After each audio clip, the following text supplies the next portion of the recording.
Hi, I'm Mr. Wilkins. I'm your math guru, and today we're going to go over how to solve a system of equations by using the elimination method.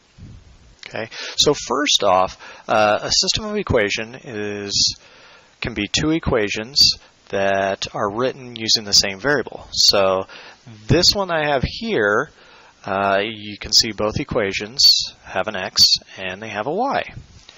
So what we need to do is we need to solve for both x and y. Well, one method is the elimination method. And as the name suggests, what we're going to end up doing is eliminating one of the variables, and we'll end up with an equation that just has one variable, which will then allow us to solve for that variable. When you use the elimination method, really what you're looking for is you're looking for the same variable that has opposite coefficients. So if we look at x here, in the first equation, the coefficient is positive 2. In the second equation, positive 1. Okay, that's not ideal, so we move over to the y. Your coefficient for y is positive 1 and negative 1. That's what we're looking for, because all we have to do when you have opposite coefficients is add the two equations together. So by adding the two equations together, the 2x plus 1x is 3x. The positive y and the negative y cancel each other out, or eliminate, just as the name would suggest. We add 5 and 4, and you get 9. So you're left with the equation 3x equals 9. All we need to do from there is solve by dividing both sides by 3.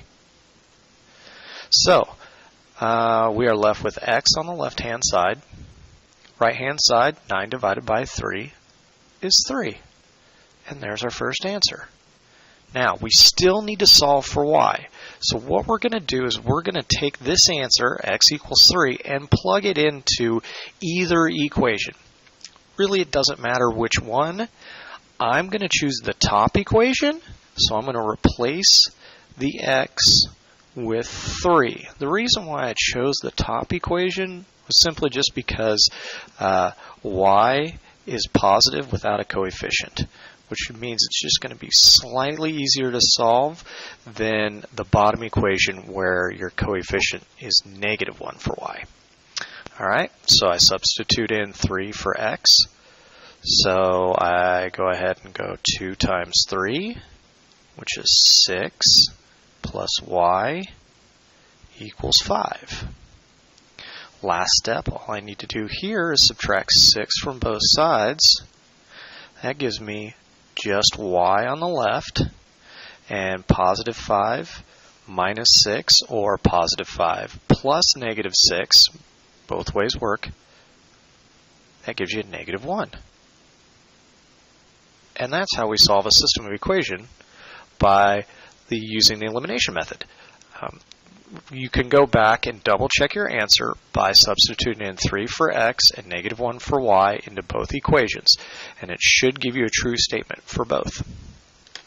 Thank you for joining me today. Hope to see you again.